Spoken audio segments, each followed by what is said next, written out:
In number 4, we have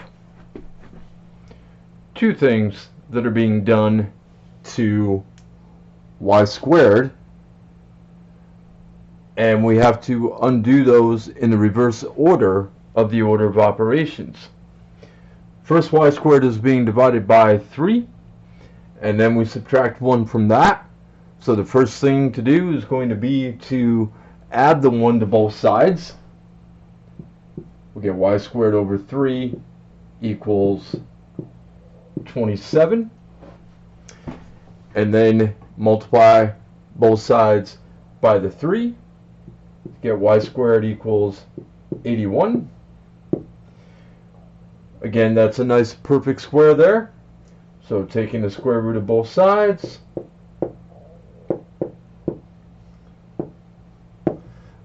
oh, got to remember to put the plus or minus.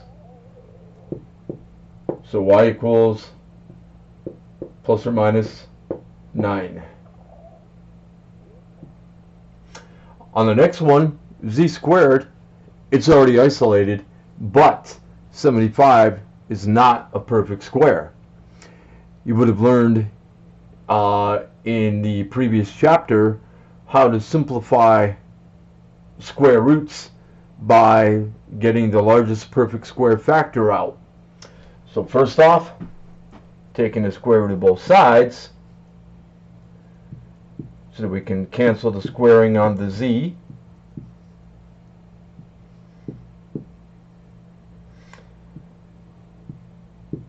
When it comes to simplifying the square root of 75, and we'll keep that plus minus sign in front of it, the largest perfect square that will go into 75 is 25.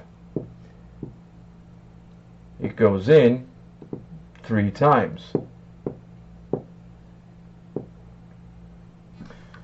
If you'd like, you could rewrite the 25 as 5 squared so that we're thinking of something similar to the squaring and square rooting canceling out over on the left-hand side, though that is not completely necessary to write it that way. And you apply your product rule for radicals.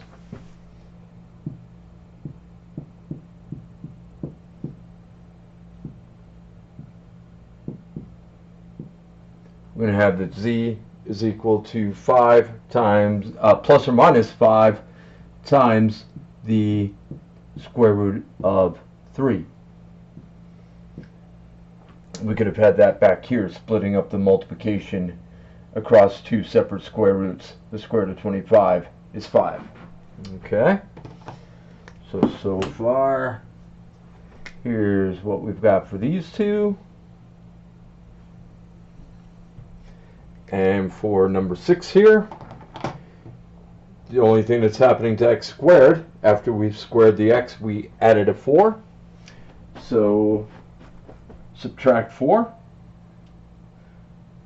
Although 4 is a nice perfect square, we've got a negative 4 on this side, unfortunately. Well, we know how to deal with that. Again, remembering the plus minus, we would split that up into the perfect square 4 and the negative 1.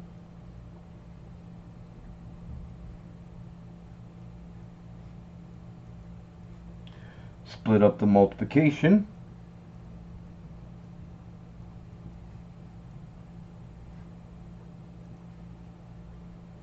Square root of 4 is 2, and towards the end of the last chapter, the square root of negative 1 was defined as the imaginary unit I.